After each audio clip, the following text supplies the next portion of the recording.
Hello there, fellow citizens of the internet. My name is Moses. You are listening to this on the Moses Kabandana podcast, and welcome to my podcast. Today's episode is going to be dedicated towards my earliest memories. Oh my goodness, I've got a lot of memories, a lot of crazy memories. There may be a part 2, 3, and 10 basically on this. So for those that are listening, I have a cup of coffee with me. So if you hear a pause, just know that I am taking a sip. Okay, that was the sip right there. Okay, so let's go down memory lane. So for those that do not know much and or anything about me at all, my name is Moses Kabandana. I was born in Rwanda. I grew up in Mozambique, and I also grew up in the States. Beginning at the age of 15, going on 16. So I'm gonna go down memory lane, and what is the very first memory that I know? Oh, and by the way, you can find my podcast on Spotify. You can find my podcast on Apple Podcasts. You can find it on YouTube. You can find it wherever you wherever you listen to your podcasts, including Google Podcasts. So if you just search the Moses Kabandana, that's Kabandana.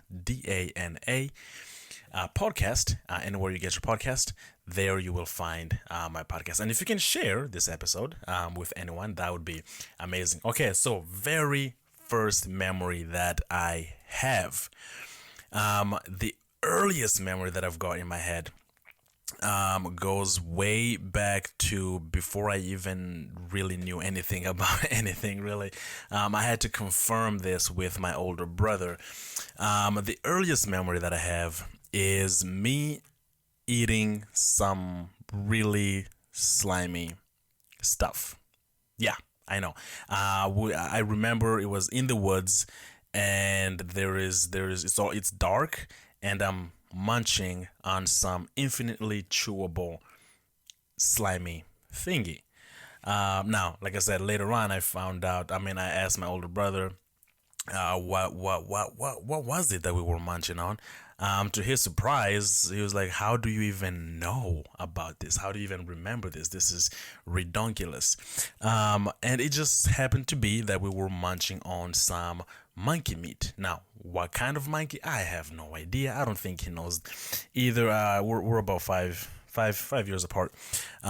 So that is, and why were we in the woods? Because we were refugees. We were running away from our native country, trying to migrate into, trying to seek refuge in a different country that would host us. So how did that taste? I kind of like still have a lingering of the taste of that meat. I don't even remember it as meat, really. It was like a jelly bean, not a jelly bean, a gummy bear that's like infinitely chewable, right? Like you just keep chewing it, and then eventually you just like give up and just swallow. I'm gonna take a sip. So this is a very dark coffee. So that is the absolute earliest memory that I've got. It's dark. There is a lot of people. There's a lot of rustling, shuffling, and I'm chewing on some gummy bear, like endlessly chewable thingy. Now the second memory, which kind of makes sense to this, I have a very vivid memory of me being unloaded from a truck. And every time I remember it, it makes me feel like a cow for some reason. Like I'm being like unloaded, like I was like a piece of luggage or something. So I was being unloaded from a military truck, and this is because we had arrived to a country. Now, I do not necessarily remember which country this was. It could have been Congo, could have been Tanzania, could have been Mozambique, or none of those for that matter. My timeline and my knowledge of that, of my past, really is is really scrabbled, right? Like really, really scrabbled. Um, so that is the second memory that I've got. The second earliest memory that I've got. The third one, sorry, mom, if you're listening and or watching, is I must have been like, I don't know, 5, I think, maybe even younger. Um, is me trying to do the dirty with another girl, um, about the same age as I. We had no idea what we were doing. Somehow we found ourselves in an empty classroom, an empty room. It wasn't even a classroom because there wasn't any tables. There wasn't any. It was just big empties and cement. And we was just, you know, pokey pokey. No need to take off anything. I just so that's it's odd that that's like the third earliest memory that I've got. I might regret putting this on the internet. This is so bad. But that is the third earliest memory that I have. And the following memory from that, for some reason, this was in Mozambique. Now we were already in Mozambique in a refugee camp, in the state of Maputo. The refugee camp was called, I want to say, it's pronounced Bobole, probably Bole, I believe. I'm not quite sure what part of Maputo that was in. But that was, I believe that was the name of that was the name of the refugee camp. And yeah, so for some reason I just remember a really rainy day. And it is me and a whole bunch of other refugee kids in this camp. And I don't know why we were allowed to do this. Well, different times, I suppose, different cultures. But it's really rainy, probably thunderous too, if I remember correctly. But it was light enough for us kids to be out there playing. And oh my goodness, we was butt ass naked. Can I say butt ass naked? We was butt ass naked and just playing in the rain. A bunch of kids playing in the rain, and one of the absolute favorite things to do was, I think, one of the corridors. I don't know what type of material the cement was made of. Cement is the material, I suppose, but it was smooth, right? The hallway was smooth, so we would go from one end of the hallway, run as fast as we could, right? Pick up some speed, and once you get about halfway through the hallway, you just get on your ass cheeks, get on your butt cheeks, get on your buttocks. What's the proper way of saying ass cheeks? Buttocks? Whatever. You get on your boom boom, and you just slide all the way to the end of it. And whoever could slide all the way off of the corridor, of the hallway, well, essentially wins or gets the bragging rights. And you could you could slide on your stomach, you could slide on your back, you could use your buttocks. And if I recall correctly, we would not spray. We would put some soap down, right, to make it even more, just so dumb, but so much fun. We just put some soap on the floor to make it even more slippery, and you didn't even have to pick up so much speed you didn't have to go all the way till halfway through the corridor in order to start sliding. You could just take 3, 4, 5 steps and just lay your ass on the ground, lay your cheeks on the lay your buttocks on the ground. What is the extra? Okay, yeah, you get the point, right? You just take a couple steps, put your cheeks on the floor, and you're just gone, right? And I really cherish that particular memory, for some reason. Yeah. So okay, the following memory from that is, I don't know why I was doing this, but my biological father, he had left his clothes out or something, and I just remember me trying on his pants. For some reason, they were obviously well over my head, and I think I remember no one was around, so I was just trying it on, and someone walked in, and they were just like, "What in the heck are you doing?" I think I got an ass whooping for that, a cheek whooping. That don't sound right. I got whooped. This was a bad idea. I got a whooping. I got a whooping for that. Um, and that whooping came from my mother. And I don't really remember much about that. I did cry, but yeah, I remember trying those pants on and getting a whooping for that. I also do remember going to a lot of church, Catholic church. There's a particular song too that always comes to mind when I have this memory. And I remember sitting near the front. My father's there, my mother's there, older brother's there. My younger sister's really not quite in the memory. Not necessarily because she was not there. I think she's 3 years younger than I.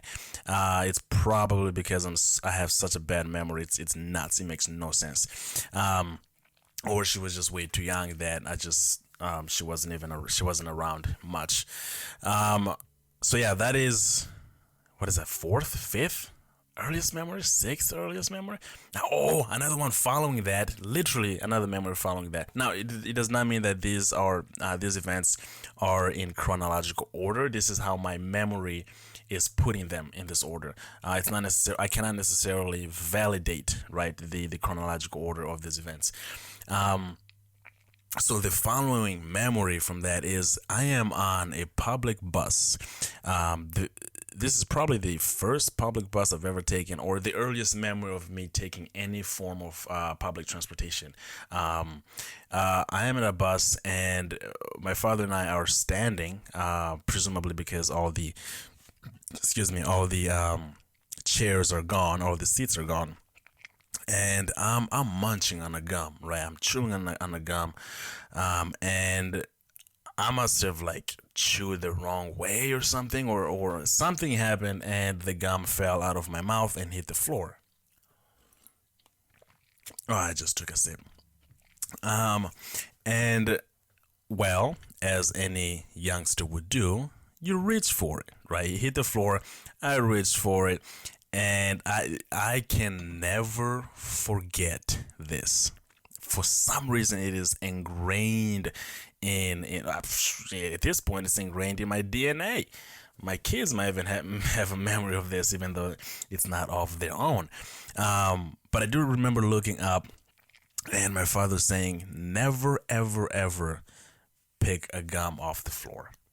Now, obviously, it was not in English, and to be frank, I don't even remember which language he said it in, because I don't remember what my first language was. It could have been Swahili, it could have been Kinyarwanda.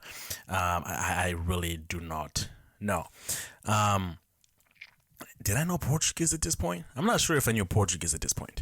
But that is, yeah. So that is the following memory. So even now, as a grown man, young man, grown-ish man, I'm 27. I feel like I'm old. I feel like I'm at least 35. But so even now, when I'm chewing on a gum and it falls for whatever reason, I can't pick it up. Can't not pick it up. Well, like pick it up to eat it again, right? Not that I'm littering, but I can't pick it up and put it in my mouth again. So yeah, and for some reason, like right around this time period too, I do have a lot of memories of munching on what do you call that? Like, is it catfish? That big black fish that's got all kinds of like beards, is it called a blackfish? Dark fish, long yellow catfish, not yellow. It's a really big black fish with, I mean, obviously it starts small, but it's got a really really hard head. Like you can hit it with a rock in the head, and it's still gonna be fine. We ate a lot of those during this time. We ate a lot of those fish during this time, and these dudes, they eat anything. anything at all, poop, whatever. Like, they just eat anything. And I remember eating a lot of this fish, and it tasted great. Ooh, another memory just came to mind. Oh, my camera is acting weird. I think it's gonna die. Another memory just came to mind, which is the food that my mom would cook. So whenever she would cook during this time, she would serve my father first, and then us the siblings. Now, dare you leave the table before everybody's done? Well, let's just say that may God help you if you do that. Yeah, there's a lot of manners on the table. I do remember that. I don't really have a lot of memories of my father, but this is definitely one of them. Was table manners. Him getting the first big meat. I always looked over his plate too, like, oh man, I can't wait until I'm that old so I can have my big piece. It sounds so dumb, but that's the thought that would go through my head is, oh, just you just wait. You just wait until I'm about your age. I'm gonna have me the biggest piece I can. So yeah, that is another memory that just came to me that I did not even think that I had forgotten even. So, oh wow, we are going on 20 minutes, almost 20 minutes of this podcast. Like I said, there's gonna be a part 2, 3, 4, and 10 of this. So the following memories from here on, there's still a lot of memories, but they're gonna involve some sadder parts and happy parts too of my past. But they do involve the death of my mom, the different paths that we had to take thereafter, and possibly we might possibly get into the death of my father as well on the next episode. But I'm happy to hit. We're at 17 minutes now. I feel like I don't want to rush too much into the story, and my camera is acting so weird. I think it's about to die. So before it dies, I'm gonna have to end this episode of my earliest memories. Thank you so much for listening and watching. If you are on YouTube, yes. By the way, if you wanna see the video instead of listening, you can find it on YouTube as well under Moses Kabandana. Well, the Moses Kabandana podcast. Yeah. Thank you so much for listening, and I will catch you in the next episode. Peace.